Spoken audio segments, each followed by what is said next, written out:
Hello students, welcome to our YouTube channel scouts educate. तो हम लोग आज लेक्चर सेकेंड स्टार्ट करने जा रहे हैं यूनिट्स एंड डायमेंशन का। फर्स्ट लेक्चर में हम लोग मेजरमेंट से रिलेटेड सारी चीज़ें पढ़े थे, मतलब measurement of time, measurement of length, measurement of mass, ये सब चीज़ें पढ़ चुके थे। फंडामेंटल क्वांटिटीज़ पढ़ चुके थे और डिराइव्ड क्वांटिटीज़ पढ़ चुके थे। तो आज हम लोग स्टार्ट करने जा रहे हैं dimensions dimensions of a physical quantity. Okay, आप अगर इस चैनल पे नए हैं तो प्लीज़ चैनल को सब्सक्राइब करिए, बेल आइकन प्रेस कीजिए, और ऐसे ही हम लोग वीडियो लेक्चर रिकॉर्ड करते रहेंगे। क्लास 11th की पूरा सिलेबस हम लोग कवर करेंगे, क्लास 12th का पूरा सिलेबस कवर करेंगे, 9 10th के सारे सिलेबस कवर किए जाएंगे। तो प्लीज़ अगर आप चैनल पे नए हो तो चैनल को सब्सक्राइब कर लीजिएगा, ठीक है। और अपने फ्रेंड्स को भी आप वीडियो शेयर कर सकते हैं, ये उनके लिए बहुत हेल्पफुल होने वाला है, ठीक है। ओके, तो आइए स्टार्ट करते हैं। कैसे हम लोग किसी फिजिकल क्वांटिटी का डायमेंशन फाइंड करते हैं, ये तो पहले समझते हैं डायमेंशन होता क्या है, ठीक है। तो आप लोग सबसे पहले फंडामेंटल क्वांटिटीज के बारे में तो पढ़ चुके हो ना।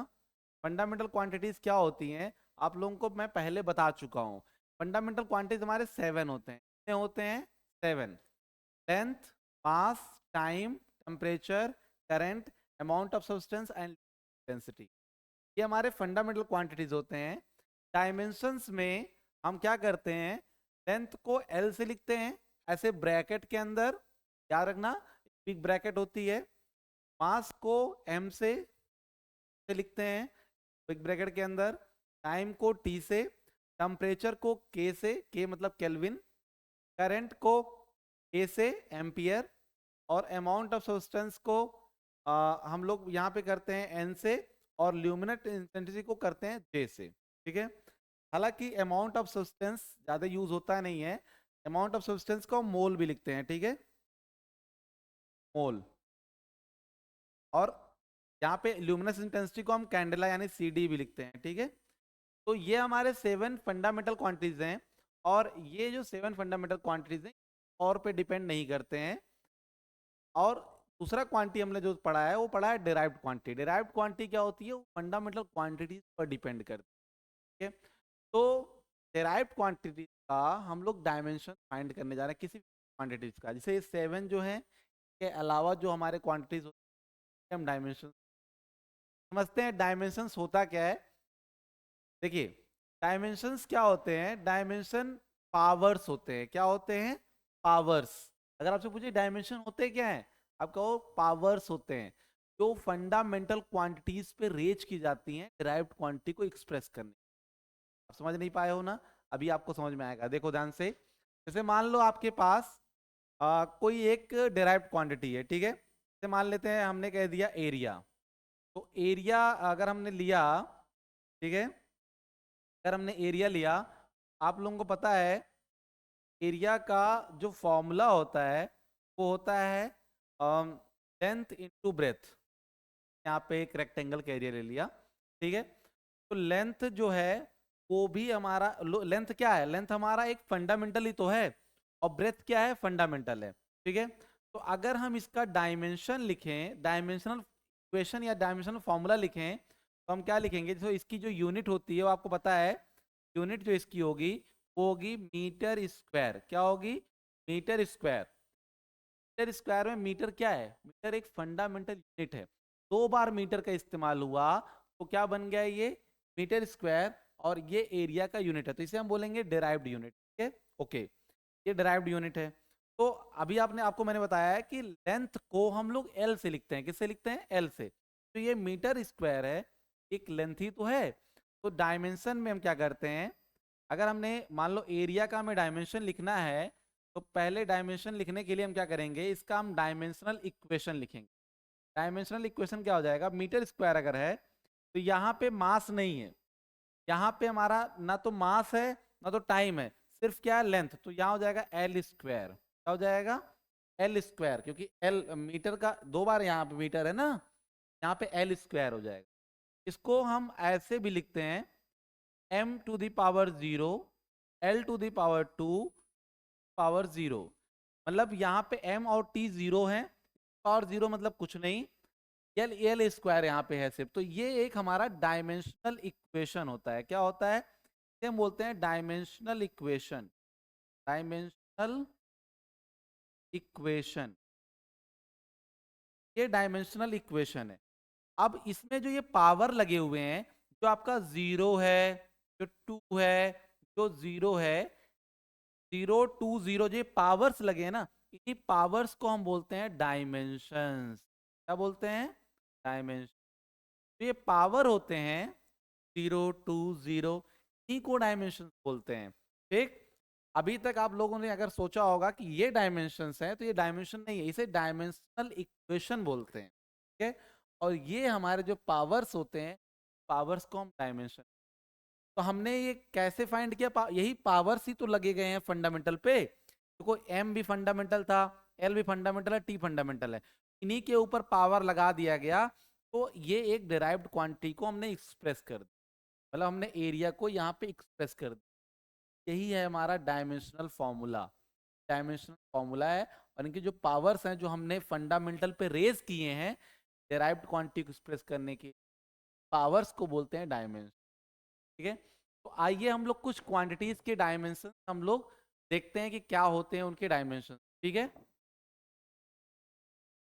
जैसे अगर मैं बात करूं वॉल्यूम की, तो वॉल्यूम की अगर बात करें तो वॉल्यूम का फॉर्मूला आपको पता है, L into B to H होता है। ठीक है।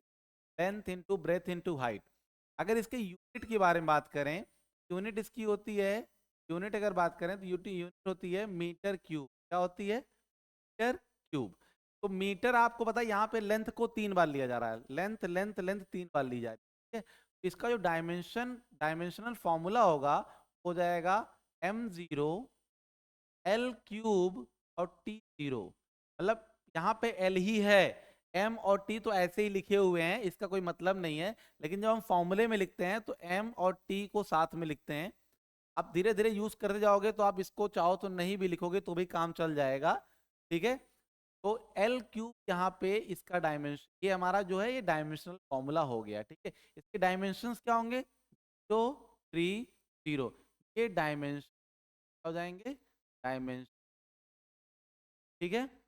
ऐसे ही अगर हम बात करें डेंसिटी की, डेंसिटी, बाबू देखो डेंसिटी का जो फॉर्मूला होता है वो होता है mass upon volume. Mass upon volume, density का फॉर्मूला होता है मास अपॉन वॉल्यूम। तो मास को हम यहाँ पे देखो, मास की यूनिट होती है केजी, और वॉल्यूम होता है मीटर क्यूब। केजी पर मीटर क्यूब, इसको हम ऐसे लिखते हैं केजी टू द पावर -3, ऐसे लिखते हैं ना। मीटर क्यूब को ऊपर ले जाएंगे। तो अगर इसका डायमेंशन लिखें तो डायमेंशन कैसे लिखेंगे? केजी। तो केजी मास का है, तो मास के लिए एम यूज करते हैं, याद रखना मास के लिए क्या यूज करते हैं? एम। Very good. और यहाँ पे लेंथ है, लेंथ के लिए क्या यूज करते हैं? एल। लेंथ मीटर है ना, मीटर, मीटर लेंथ होता है ना, तो लेंथ की पावर कितनी हो जाएगी? -3। तो यहाँ पे टी टाइम यहाँ नहीं है, टाइम है यहाँ पे नहीं है, तो टाइम की पावर क्या हो जाएगी? 0। अगर इसकी पावर्स को देखा जाए तो यहाँ देखो एम की पावर यहाँ 1 है, 1 -3 0, ये डायमेंशन। ठीक है। क्लियर। ऐसे अगर हम बात करें वेलोसिटी की, वेलोसिटी कह लो या स्पीड कह लो, तो फॉर्मूला होता है displacement upon time. Displacement upon time. Displacement की यूनिट होती है आपको पता है मीटर, और टाइम की यूनिट क्या होती है? सेकेंड। मीटर क्या है? लेंथ। बोलो आप लोग, एल क्या होगा? एल। और सेकेंड का क्या होगा? टी। ऊपर एल, नीचे टी। टी की पावर है 1, ऊपर जाएगा तो क्या होगा? टी की पावर -1, तो ये क्या हो जाएगा? एल, सॉरी m0 है, m नहीं है इसमें, मास नहीं है।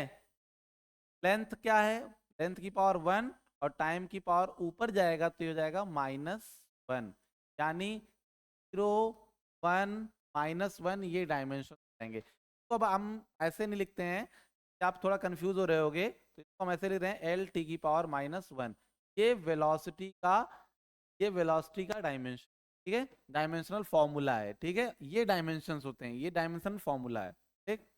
ऐसे बात करें अगर एक्सेलरेशन की, एक्सेलरेशन की, एक्सेलरेशन का फॉर्मूला होता है change in velocity upon time, time taken. ये वेलोसिटी है, तो वेलोसिटी का डायमेंशन आपने देख लिया है। वेलोसिटी डायमेंशन क्या होती है, एल टी की पावर -1 और अपॉन टाइम। टाइम का क्या होता है, टी। टाइम है ना, टाइम का टी हो गया। और यहाँ 1 है, ये 1 ऊपर जाएगा तो -1 हो जाएगा, और -1 यहाँ ऑलरेडी है तो जाएगा एल टी पावर माइनस, ये हमारा हो जाएगा dimension formula, L T to the power -2। Very good. अब बात करेंगे हम फोर्स की। फोर्स का फॉर्मूला होता है मास इनटू एक्सीलरेशन। अगर हमारा मास कांस्टेंट होता है तो ये फॉर्मूला आपने पढ़ा होगा क्लास 9th में, F is equal to ma। ठीक है, तो मास का क्या पे यहाँ पे होता है, मास का फॉर्मूला होता है kg, एक्सीलरेशन का होता है मीटर पर सेकेंड स्क्वायर। अभी आपने देखा है ना, एक्सीलरेशन की जो यूनिट होती है, ध्यान देना बच्चों, वेलोसिटी का होता है मीटर पर सेकेंड और टाइम का होता है सेकेंड, सेकेंड का सेकेंड मल्टीप्लाई होता है, एक्सीलरेशन की यूनिट होती है मीटर पर सेकेंड स्क्वायर। बोलो, मीटर पर सेकेंड स्क्वायर। ठीक है, तो ये मास का हो गया केजी और एक्सीलरेशन का हो गया मीटर पर सेकेंड स्क्वायर। तो हम ऐसे लिख सकते हैं, केजी को हम, केजी क्या है, मास का ही तो है, तो मास के लिए क्या लिखेंगे, एम। मीटर किसके लिए है, मीटर किसकी यूनिट होती है, लेंथ की। गुड, लेंथ एल, और सेकेंड यूनिट होती है टाइम। और देखो नीचे सेकेंड स्क्वायर है ना, ऊपर जाएगा तो क्या होगा, ये हो गया डायमेंशनल फॉर्मूला। डायमेंशन लिखना चाहो तो 1 1 -2 हो जाएगा, इधर आप लिख सकते हो। ठीक है, ऐसे बात करें अगर वर्क की, वर्क का फॉर्मूला होता है force into displacement. Force into displacement, वैसे तो होता है F S cos theta, F S cos theta होता है, बट कॉस थीटा का कोई डायमेंशन नहीं होता है। लो, साइन थीटा, कॉस थीटा, इनका कोई डायमेंशन, ठीक, ये डायमेंशन लेस होते हैं। तो फोर्स देखो, यहाँ पे एफ एस कॉस थीटा है, यहाँ पे देखो फोर्स है। फोर्स का डायमेंशन अभी आपने निकाला है, देखो आपको फोर्स का डायमेंशन याद होना चाहिए। प्लीज आप फोर्स का डायमेंशन, एक्सेलरेशन का डायमेंशन, वेलोसिटी का डायमेंशन आप याद कर लेना, ठीक, क्योंकि ये आपको डायरेक्टली यूज करना होगा। ठीक, तो फोर्स का dimension M L T to the power -2। बोलो कितना क्या होता है, M L T to the power -2। याद हो गया, बोलो मेरे साथ, M L T to the power -2। Very good. अच्छा, वर्क का देखें तो देखो यहाँ फोर्स है, फोर्स, फोर्स का हो जाएगा M L T to the power -2, force हो गया। डिस्प्लेसमेंट, यहाँ पे ये डिस्प्लेसमेंट है, ठीक है।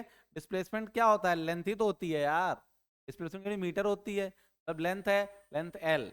एल का इसे मल्टीप्लाई करेंगे तो क्या हो जाएगा, M L square power minus. This is the dimensional formula of work. और कान खोल के सुन लो, डायमेंशन वर्क का भी आपको याद करना है, कर लोगे ना, गुड। अच्छा, अगर बात करें हम काइनेटिक एनर्जी की, काइनेटिक एनर्जी या फिर पोटेंशियल एनर्जी, काइनेटिक फॉर्मूला होता है हाफ एम वी स्क्वायर। क्या होता है, half M V square. Half का कोई डायमेंशन नहीं होता है, कोई नंबर का कोई डायमेंशन नहीं होता है, कॉस थीटा का मैंने बताया नहीं होता है, कोई नंबर का भी डायमेंशन नहीं होता है। एम मास है, मास का हो गया एम। वेलोसिटी का डायमेंशन आपको याद करना है, वेलोसिटी डायमेंशन बोलो, एल टी की पावर -1। बोलो यार, एल टी की पावर -1। ठीक है, एल टी की पावर -1 का यहाँ पे स्क्वायर है, ध्यान देना। मास का तो m हो गया, वेलोसिटी का एल टी की पावर -1, ये हो जाएगा, इसका स्क्वायर है तो ये देखो एम एल स्क्वायर, तो एल का भी स्क्वायर है, टी की पावर -1 का भी है, तो टी की पावर -2 हो जाएगा।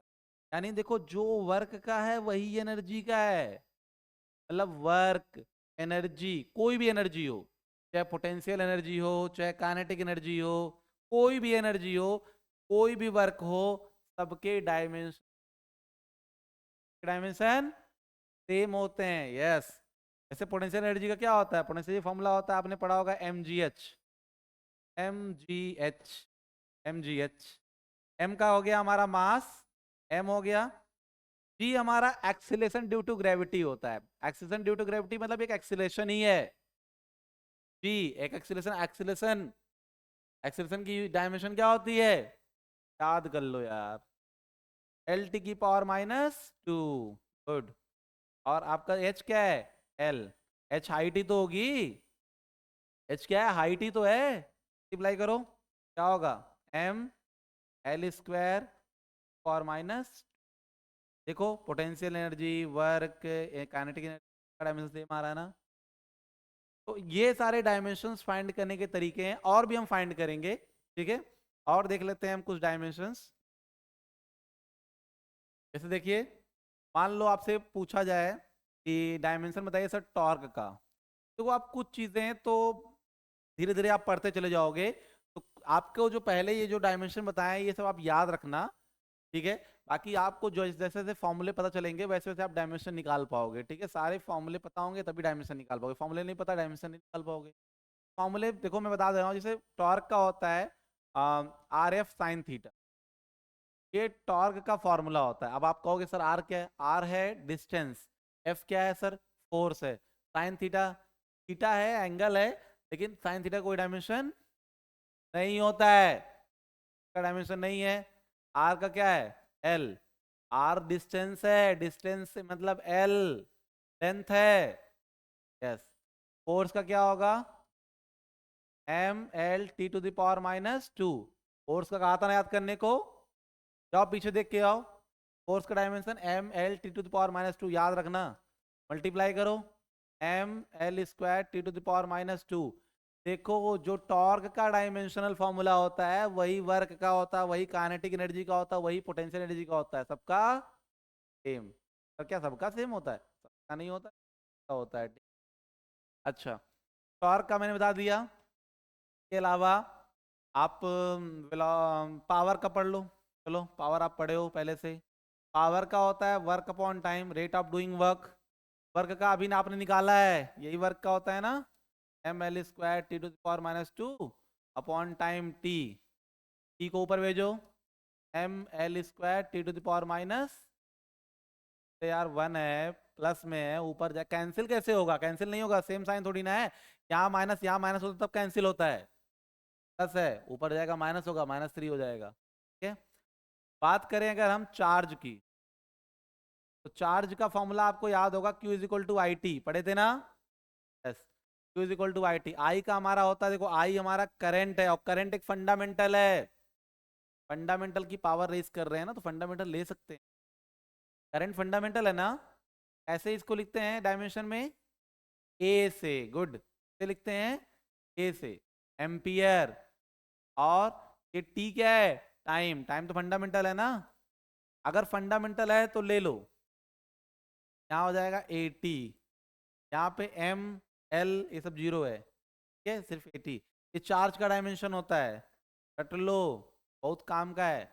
अगर हम बात करें पोटेंशियल डिफरेंस की, पोटेंशियल डिफरेंस, डिफरेंस पढ़े हो ना, क्या होता है, work done to bring a unit charge from one point to another point, work done upon charge ही तो होता है, ठीक है।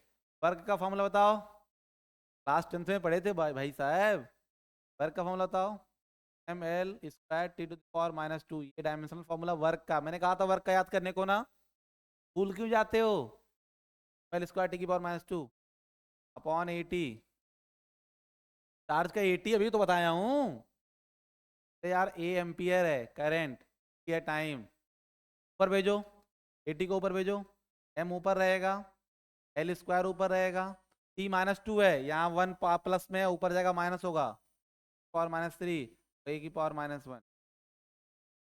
ये हो गया हमारा पोटेंशियल डिफरेंस का डायमेंशन। और क्या पढ़े थे हाई स्कूल में, कौन बोल रहा है रेजिस्टेंस, चलो रेजिस्टेंस, तो रेजिस्टेंस पढ़े थे आप लोग, रेजिस्टेंस, ओम्स लॉ याद बताओ, ओम्स लॉ क्या होती है, ये upon I, potential difference upon current होता है ना, पोटेंशियल डिफरेंस का डायमेंशन लिख चुके हो, ML² T⁻³ power -1 upon I, आई का क्या होगा करंट है, ये हो जाएगा एम्पियर, करंट का ये होगा, ऊपर पोटेंशियल डिफरेंस लिख दिया, ऊपर जाएगा क्या होगा, L² power -3 to the power minus. ऐसे और सारे भी होते हैं, जैसे फ्रीक्वेंसी का निकाल सकते हो, फ्रीक्वेंसी होता है 1 upon time period, time period देखो टाइम होता है, टाइम पीरियड टाइम होता है, तो टी, इसका तो टी होगा टाइम पीरियड का, फ्रीक्वेंसी हो जाएगा 1/T, 1/T, या फ्रीक्वेंसी 1 टी ऊपर जाएगा तो जाएगा टी की पावर -1, फ्रीक्वेंसी का डायमेंशन होता है T⁻⁻1। तो ये सब डायमेंशंस है जो आपको याद रखने हैं। सारे तो याद नहीं रख पाओगे, बट कुछ तो याद कर सकते हो ना, याद कर ले। ठीक, याद करोगे यार, कर लेना। चलो ठीक है। अच्छा, ये बात कर लिए फ्रीक्वेंसी की। और क्या बात कर लेते हैं? प्लैंक कांस्टेंट होता है E equal to H, H F. F frequency है, ठीक है। एच होता है प्लैंक कांस्टेंट। क्या होता है? Planck constant. प्लैंक कांस्टेंट, तो प्लैंक कांस्टेंट अगर पूछे कोई, ई है एनर्जी। ई क्या है? एनर्जी। तो अगर प्लैंक कांस्टेंट का एच का पूछा जाए, एच, एच क्या हो जाएगा? ई बाई एफ। बाई एफ होगा ना, एफ को नीचे भी दो। एनर्जी का क्या होता है? यार एनर्जी का वर्क का सब सेम है। क्या है? एल स्क्वायर टी की पावर माइनस टू। फ्रीक्वेंसी का भी बताया हूँ, क्या है? की पावर माइनस वन। क्योंकि यहाँ माइनस यहाँ माइनस है, अब कट जाएगा, काट दो, वन खत्म हो जाएगा ना। एम एल स्क्वायर की पावर माइनस वन, ये हो गया प्लैंक कांस्टेंट का डायमेंशन। और किसका बता दूं? इसके अलावा आप क्या क्या पढ़े हो? ये हमारा एनर्जी का टाइम, मतलब प्लैंक कांस्टेंट का हमने डायमेंशन निकाल लिया। कैपिटल जी का कभी कभी कोई पूछते हैं, तो कैपिटल जी का देखो, universal gravitational constant capital G के लिए फॉर्मूला होता है ना, F is equal to capital G M one M upon upon R square ना। तो आर स्क्वायर लेना है, यहाँ से काट देते हैं।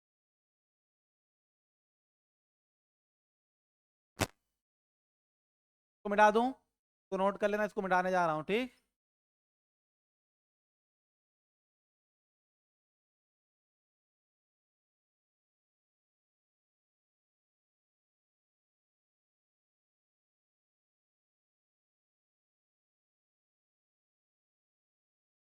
ओके, चलो देखो।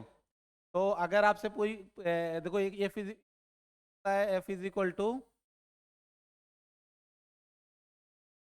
F is equal to capital G M one M two upon R square होता है। जो कैपिटल जी होता है ना, यूनिवर्सल ग्रेविटेशनल कांस्टेंट होता है। क्या होता है? Universal gravitational constant. तो कैपिटल जी का डायमेंशन कोई पूछेगा तब क्या बताओगे? कैपिटल जी को इधर रखो, बाकी सबको उधर भेजो।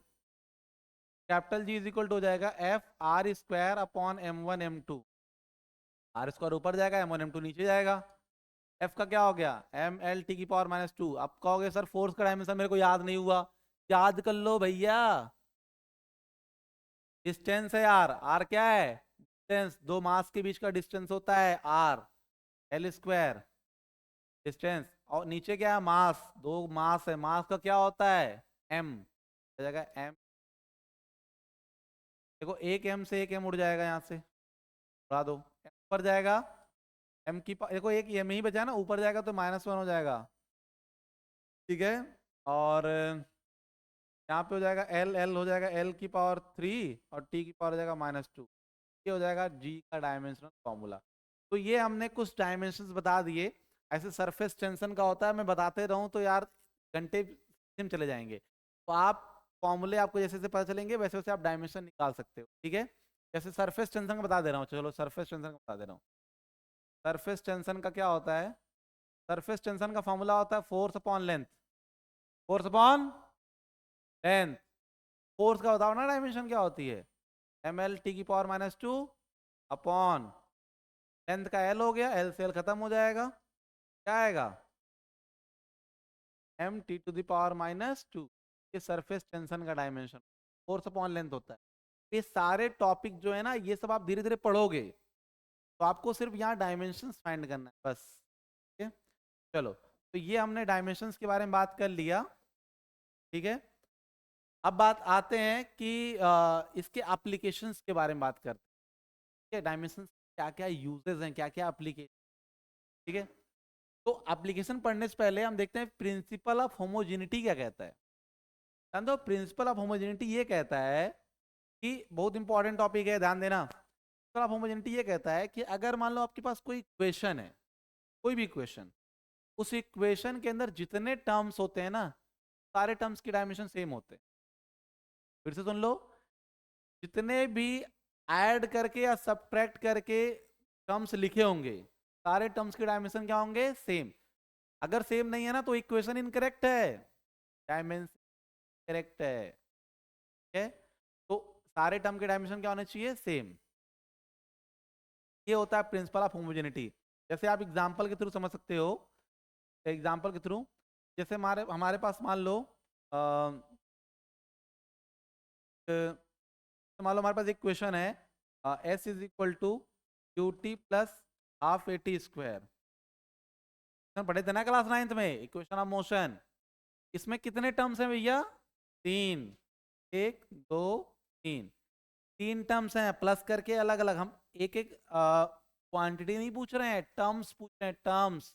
एक टर्म प्लस माइनस से अलग होते हैं, टर्म, 2 टर्म, 3। अब इन सारे टर्म्स का डायमेंशन जानते हो, सेम अगर होगा ना तो ये करेक्ट होगा। और अगर ये क्वेश्चन करेक्ट है, आप पहले से पढ़ते चले जाओ, करेक्ट ही है ना, सबके डायमेंशन होंगे। देखते हैं कैसे। एस का डायमेंशन लिखते हैं पहले। एस क्या था, डिस्प्लेसमेंट ना। अगर हम बात करें डायमेंशन ऑफ एस, एस क्या है, डिस्प्लेसमेंट। डिस्प्लेसमेंट का डायमेंशन क्या होता है, एल। ठीक। अगर हम बात करें डायमेंशन ऑफ यूटी, यूटी एक टर्म है ना, पूरा टर्म की बात करें, सिर्फ यू की बात नहीं करें, यूटी पूरा टर्म। इसका डायमेंशन देखते हैं। तो यू होता है इनिशियल वेलोसिटी, और इनिशियल वेलोसिटी, वेलोसिटी कोई भी हो, डायमेंशन क्या होता है वेलोसिटी का, वेलोसिटी का डायमेंशन होता है L T to the power -1। ठीक है। और टी हमारा हो जाएगा यहाँ टाइम। यूटी है ना, तो यूटी में दोनों का डायमेंशन मल्टीप्लाई करेंगे, यू का और टी का, तो टी से टी खत्म हो जाएगा, डायमेंशन क्या आएगा, एल। यूटी का डायमेंशन भी एल ही है, हाफ ए टी स्क्वायर। तो हाफ ए टी स्क्वायर में क्या होगा, हाफ का डायमेंशन होता नहीं है। अगर इसका डायमेंशन लिखे तो हाफ का डायमेंशन नहीं होता है, ए का होता है, ये एक्सीलरेशन है, एक्सीलरेशन का होता है एल टी की पावर -2, और यहाँ टी स्क्वायर है, तो टी स्क्वायर का क्या होगा, टी स्क्वायर होगा ना। टी स्क्वायर से टी स्क्वायर गया, क्या डायमेंशन बचा, एल। आपने देखा ना, जितने टर्म थे सबके डायमेंशन क्या है, एल। तो ये देखना, ये इक्वेशन जो है ना, हर इक्वेशन में टर्म्स होते हैं ना, सारे टर्म्स के डायमेंशन सेम होने चाहिए। ठीक है। ये कहता है प्रिंसिपल ऑफ होमोजेनिटी। जितने भी टर्म्स होते हैं, सारे टर्म्स के डायमेंशन क्या होते हैं, सेम होते हैं। इस पे आओ एक क्वेश्चन कर लेते हैं, ठीक है। नीट में आया हुआ क्वेश्चन है, नीट में देखिए क्वेश्चन। मान लो अगर ये ऐसे लिखा है, equal to A T plus B upon plus T. मान लो ऐसे क्वेश्चन लिखा है, इफ ऐसे दिया गया है, ये क्वेश्चन दिया गया है, ये क्वेश्चन कहा गया कि ये सही है डायमेंशनली, सारे क्वेश्चन के डायमेंशन सेम है, सारे क्वेश्चन, सारे टर्म्स के, सॉरी, सारे टर्म के डायमेंशन सेम है। कहा गया find the dimension of A and C. कहा गया कि ए बी और सी के तीनों के डायमेंशन बताइए। पता ही नहीं है क्या है, ए एक्सेलेरेशन नहीं है, ए बी सी पता ही नहीं है क्या है, बस आप उसको डायमेंशन बता दो। तो अब हम क्या करेंगे, हमें दो चीज पता है, बी है वेलोसिटी, बी वेलोसिटी है, और टी है टाइम। ठीक। वेलोसिटी का डायमेंशन आपको याद रखना है, एल टी की पावर -1, और टाइम का डायमेंशन तो टी ही होता है, टाइम का तो टी ही होता है। तो अगर ये इक्वेशन सही है, जो कि दिया गया है कि इक्वल है, इसके जितने टर्म्स हैं, कितने टर्म्स हैं इसमें, 1 2 3, ये पूरा एक टर्म है, दोनों टर्म के डायमेंशन क्या होंगे, सेम। क्या होंगे, सेम। गुड। तो इसका डायमेंशन सेम होगा। तो हम लिखते हैं पहले dimension of B is equal to dimension of AT। अब V का डायमेंशन तो पता है, LT की पावर -1 पता है ना, अभी तो यहां लिखा हूं। AT में A नहीं पता है, A नहीं पता है, लेकिन T तो पता है ना। T का डायमेंशन क्या है, T को उठा के नीचे भेज दो, A का डायमेंशन आ गया, तो भेजो नीचे, LT की पावर हो जाएगा माइनस, ये हो जाएगा 1 का डायमेंशन। अब ध्यान देना, यहाँ पे C और T जो है ना, वो दोनों प्लस करके लिखे हैं। जब भी दो टर्म प्लस करके लिखे होंगे आपस में, तो दोनों के डायमेंशन सेम होंगे। माइनस करके लिखे होंगे तो भी दोनों के डायमेंशन क्या होंगे, सेम। यही कहता है प्रिंसिपल ऑफ होमोजेनिटी, कि अगर आप दो लोगों को ऐड कर रहे हो या सब्ट्रैक्ट कर रहे हो ना, दोनों के डायमेंशन सेम होने चाहिए, तभी ऐड सब्ट्रैक्ट हो पाएंगे। समझ में आया? दो टर्म के डायमेंशन सेम है ना, तभी वो दोनों ऐड हो पाएंगे। तो अगर यहाँ सी और टी ऐड है, ऐड करके लिखे हैं, तो मतलब जो डायमेंशन सी का होगा वही क्या होगा, टी का होगा। चलो, तो dimension of C equal to dimension of T, क्योंकि सेम है यार, अभी बताया तो दोनों प्लस करके लिखे हैं। टी का डायमेंशन क्या हो जाएगा, ठीक, टी का डायमेंशन टी, तो सी का भी टी हो, ठीक। अच्छा, अगर हम बात करें कि बी का क्या होगा, जो डायमेंशन, देखो डायमेंशन जो पी का होगा वही dimension P upon C plus T का होगा। ये पूरा टर्म का डायमेंशन और इस पूरे टर्म का डायमेंशन दोनों का सेम है ना, सारे टर्म के डायमेंशन सेम होते हैं। तो v का डायमेंशन क्या है, एल टी की पावर -1। p का नहीं पता, b का नहीं पता, तो t दोनों का डायमेंशन क्या है, t, दोनों का डायमेंशन t होगा ना, तभी तो दोनों ऐड होंगे। k का डायमेंशन हो जाएगा t, ऐड करके नहीं लिखना है, सिर्फ दोनों का डायमेंशन t है, तो t ऊपर जाएगा, ये है ना ऊपर जाएगा, तो का डायमेंशन क्या हो जाएगा, का डायमेंशन हो जाएगा एल टी की पावर -1 टी, खत्म हो जाएगा, एल आएगा, का डायमेंशन। तो ये प्रिंसिपल ऑफ होमोजेनिटी का एप्लीकेशन है, ठीक है। तो आज हम क्लास यहीं पे खत्म कर रहे हैं, और हम आगे एप्लीकेशन ऑफ डायमेंशन पढ़ेंगे, वो क्लास आप बिल्कुल मिस मत। Okay, thank you.